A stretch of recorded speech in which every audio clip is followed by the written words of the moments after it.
함께 보실 하나님 말씀은 빌립보서 4장 10절에서 마지막 23절까지 말씀입니다. 신약성경 322페이지 전으로 있습니다. 빌립보서 4장 10절에서 23절까지의 말씀을 드라마 바이블로 봉독하겠습니다. 내가 주 안에서 크게 기뻐함은 너희가 나를 생각하던 것이 이제 다시 싹이 나미니 너희가 또한 이를 위하여 생각은 하였으나 기회가 없었느니라. 내가 궁핍함으로 말하는 것이 아니니라. 어떠한 형편에든지 나는 자족하기를 배웠노니 나는 비천에 처할 줄도 알고 풍부에 처할 줄도 알아. 모든 일 곧 배부름과 배고픔과 풍부와 궁핍에도 처할 줄 아는 일체의 비결을 배웠노라. 내게 능력 주시는 자 안에서 내가 모든 것을 할 수 있느니라. 그러나 너희가 내 괴로움에 함께 참여하였으니 잘하였도다. 빌립보 사람들아, 너희도 알거니와 복음의 시초에 내가 마게도냐를 떠날 때 주고받는 내일에 참여한 교회가 너희 외에 아무도 없었느니라. 데살로니가에 있을 때에도 너희가 한 번뿐 아니라 두 번이나 나의 쓸 것을 보내었도다. 내가 선물을 구함이 아니요 오직 너희에게 유익하도록 풍성한 열매를 구함이라. 내게는 모든 것이 있고 또 풍부한지라. 에바브로디도 편에 너희가 준 것을 받음으로 내가 풍족하니 이는 받으실 만한 향기로운 제물이요 하나님을 기쁘시게 한 것이라. 나의 하나님이 그리스도 예수 안에서 영광 가운데 그 풍성한 대로 너희 모든 쓸 것을 채우시리라. 하나님 곧 우리 아버지께 세세 무궁하도록 영광을 돌릴지어다. 아멘. 그리스도 예수 안에 있는 성도에게 각각 문안하라. 나와 함께 있는 형제들이 너희에게 문안하고 모든 성도들이 너희에게 문안하되 특히 가이사의 집 사람들 중 몇이니라. 주 예수 그리스도의 은혜가 너희 심령에 있을지어다. 아멘. 함께 읽은 본문의 말씀을 가지고 하나님을 기쁘시게 하는 삶이란 제목으로 말씀 나누고 기도하도록 하겠습니다. 살면서 도움을 주거나 받을 때 그 일에 감사를 잘 표현하는 분들이 계십니다. 작고 사소한 것이라도 받으셨을 때 감사합니다. 감사의 마음을 표현하고 그 즐거움과 기쁨을 잘 표현하는 분들이 있으세요. 반면에 감사 표현이 별로 없는 분들도 있습니다. 뭘 받아도 좋은지 안 좋은지 모르겠고 기쁜지 안 기쁜지 모르겠고 감사가 있는지 없는지 잘 실감이 나지 않는 분들도 있어요. 여러분들이라면 누구를 바라볼 때 기쁘시겠습니까? 감사 표현이 잘 있는 분일까요? 없는 분일까요? 감사 표현이 있는 분 아니겠습니까? 두말할 필요도 없겠지요. 작은 것에도 감사하는 사람을 바라볼 때면 마음이 어떻습니까? 더 많은 걸 주고 싶어요. 작은 것에도 감사하는 모습을 보면서 다음엔 더 좋은 거 주고 싶다 하는 마음이 들지요. 더 많은 것을 주고 싶고 나누고 싶은 마음이 생기는 것을 경험할 것입니다. 하지만 반대로 감사가 없는 사람은 어떻습니까? 그걸로 끄실 확률이 높아요. 받은 것에 대한 감사 표현이 없고 기뻐하는 표현이 없다면 별로 안 좋은가? 오해하는 마음을 불러일으킬 수도 있고 그것으로 그 나눔이 마지막일 확률이 높습니다. 이처럼 감사라는 것은 단지 이를 인식하고 표현하는 사람만 또 거기서 기쁨을 누리는 것이 아니라 이를 바라보는 사람에게도 기쁨이 또 영향이 되며 좋은 선순환이 일어나게 하는 것임을 보게 됩니다. 여러분은 어느 편에 속해 계신 것 같으십니까? 감사 표현을 잘 하십니까? 아니면 무덤덤하신 편이십니까? 바울은 빌립보 교인들을 향한 편지의 결론에서 감사를 표현하고 있습니다. 물론 바울을 위해서 빌립보 교인들이 보내준 선물과 사랑에 대한 감사의 표현이지만 단지 필요한 것을 받았기 때문에만 감사를 말하는 것은 아닙니다. 바울이 오늘 본문에서 밝히는 그의 감사의 이유를 보면서 우리가 발견하는 성도의 감사, 기쁨의 이유가 무엇인지 생각해보고 우리의 삶과 신앙생활에도 적용이 되기를 원합니다. 첫 번째로 먼저 본문의 10절에서 13절까지의 말씀을 한 목소리로 읽어보도록 하겠습니다. 같이 읽습니다. 시작. 내가 주 안에서 크게 기뻐함은 너희가 나를 생각하던 것이 이제 다시 싹이 나미니 너희가 또한 이를 위하여 생각은 하였으나 기회가 없었느니라. 내가 궁핍함으로 말하는 것이 아니니라. 어떠한 형편에든지 나는 자족하기를 배웠노니 나는 비천에 처할 줄도 알고 풍부에 처할 줄도 알아. 모든 일 곧 배부름과 배고픔과 풍부와 궁핍에도 처할 줄 아는 일체의 비결을 배웠느라. 내게 능력 주시는 자 안에서 내가 모든 것을 할 수 있느니라. 아멘. 빌립보 교인들은 바울에게 에바브로디도를 통해서 선물을 보냈습니다. 감옥에 갇힌 그에게 필요한 것이 얼마나 많고 절실했겠습니까? 필요한 것들이 많이 있었을 거예요. 구체적으로 그 선물의 품목이나 내용이 무엇인지 빌립보서 편지가 밝히고 있지는 않으니 그 정보를 알 수는 없지만 바울은 그 선물 속에 담겨 있는 빌립보 교인들의 바울을 생각하는 그 마음, 사랑에 감동하고 기쁨이 넘쳤습니다. 이는 이어지는 11절에서 바울이 밝히듯이 그 궁핍함이 선물로 인해서 해결되었기 때문만은 아니에요. 왜냐하면 오늘 본문이 바울이 말하듯이 바울은 어떤 형편에 처하든지 자족하는 법을 하나님의 은혜로 배우고 믿고 누리는 중에 있었기 때문에 그렇습니다. 바울이 그 선물로 인해서 기뻐했던 것은 하나님께서 빌립보 교인들의 마음 안에 있게 하신 바울의 형편과 상황에 대한 생각에 자발적이면서도 능동적인 마음으로 순종했다는 것입니다. 하나님의 그들에게 주시는 동기유발에 그들이 순종한 것이 사도 바울에게 큰 기쁨이 되었어요. 이는 한때 바울을 지원했던 그들의 손길이 끊어졌던 것을 우리가 유추해 볼 수 있습니다. 왜냐하면 오늘 본문에서 바울이 너희가 나를 생각하던 것이 이제 다시 싹이 났다라고 말하고 있기 때문이에요.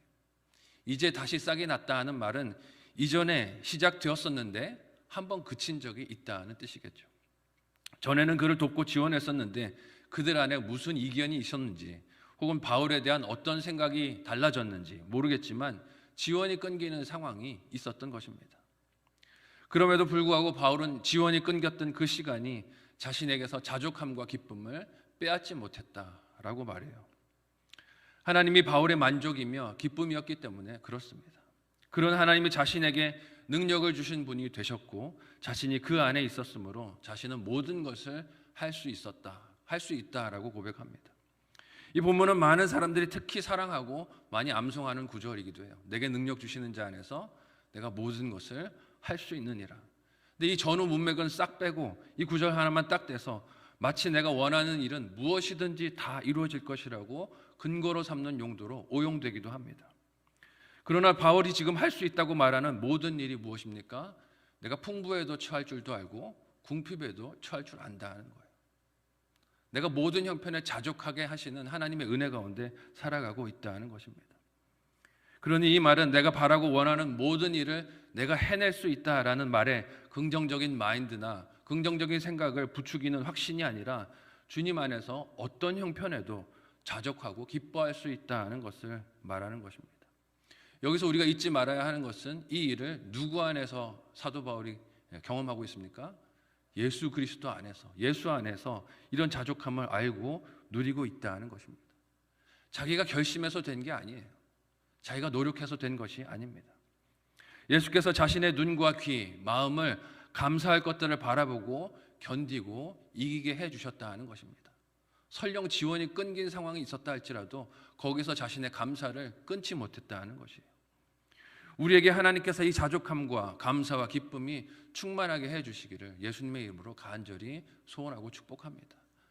내게 능력 주시는 자 안에서 모든 상황에서 우리가 감사하고 자족하고 기뻐할 수 있는 것입니다. 이렇게 빌립보 교인들의 사랑과 섬김에 감사를 표현한 바울은 그들을 어떻게 칭찬하며 오늘 본문에서 또 격려합니까? 함께 본문 14절에서 18절까지의 내용을 한 목소리로 읽어보도록 하겠습니다. 같이 읽습니다. 시작.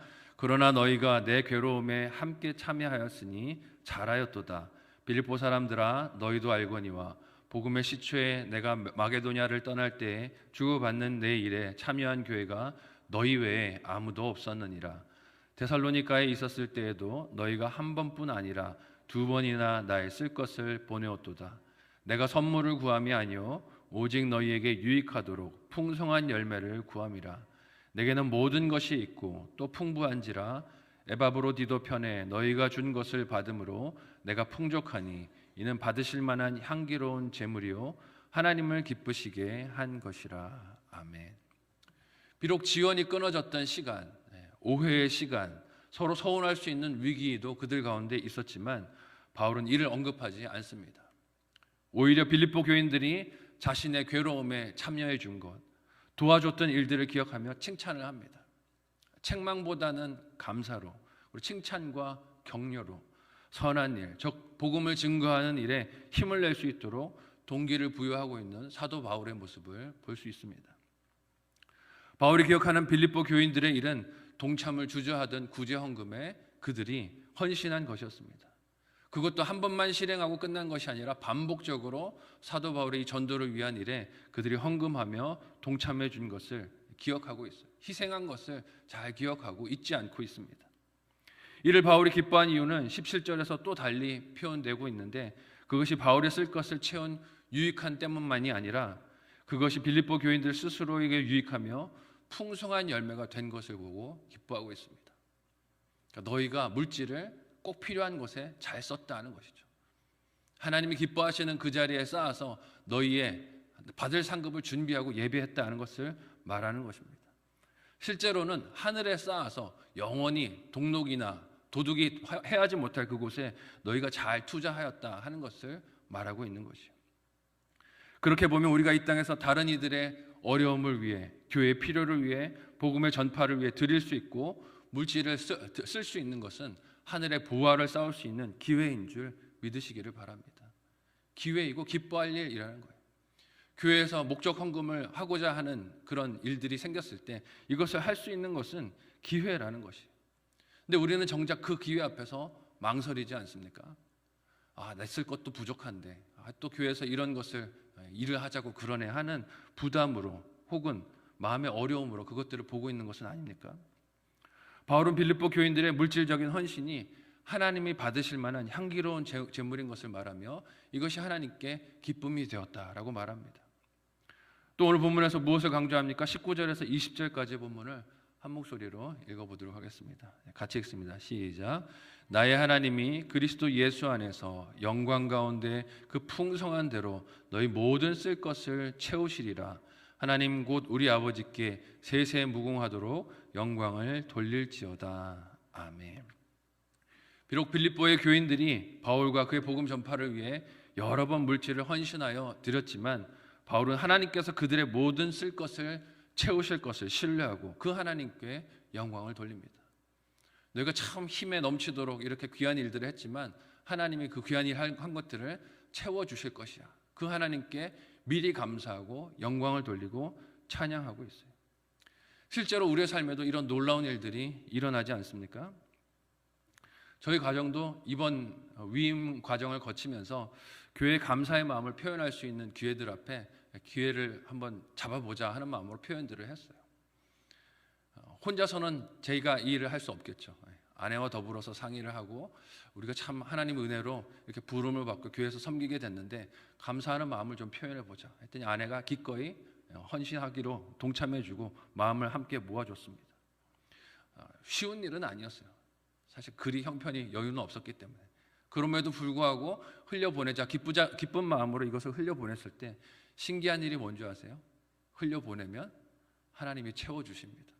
참 신기해요. 쓰면 그만큼 하나님께서 놀랍게 채워주시는 은혜를 누릴 수 있었습니다. 다음 달 어떡하지? 걱정을 했는데 흘려보내면 하나님이 그만큼을 참 어떻게 모자라지도 않게 딱 채워주시던 이 은혜를 생각해 보게 됩니다. 여러분 쓰지 않으면 그 기회를 잡지 않으면 누릴 수 없는 기쁨입니다. 누릴 수 없는 감사고 신비함이고 즐거움일 것입니다. 바울은 빌립보의 교인들이 이 기쁨을 알고 누리기를 원했을 것입니다.